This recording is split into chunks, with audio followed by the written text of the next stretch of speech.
Hey everybody, this is Sammy. Really sorry about yesterday not being able to put out an advent calendar, so I'm going to put it out here in just a minute for Friday. I think this is day...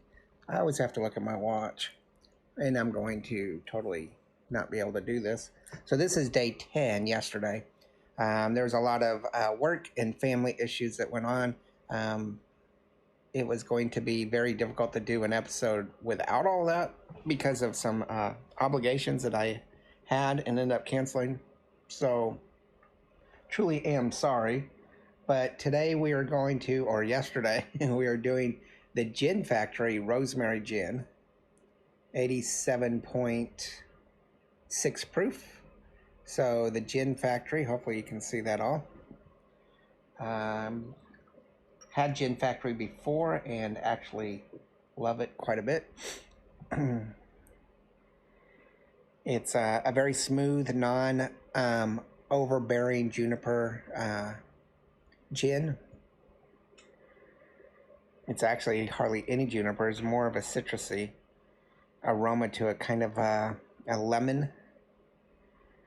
But it smells really good.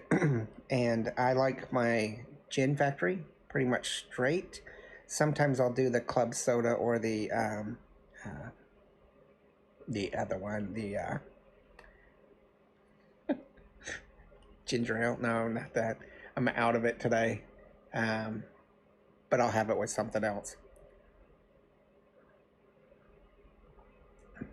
It's a little spicy, peppery, as a gin should be, without the juniper.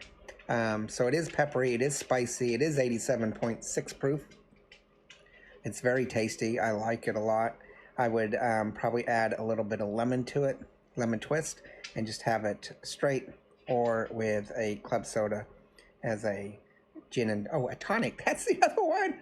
I don't know why I can remember that. So as a gin and tonic.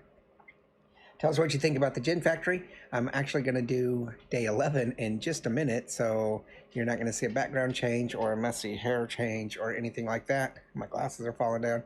So don't judge, and we'll see you in just a few minutes for day 11, Gin Factory.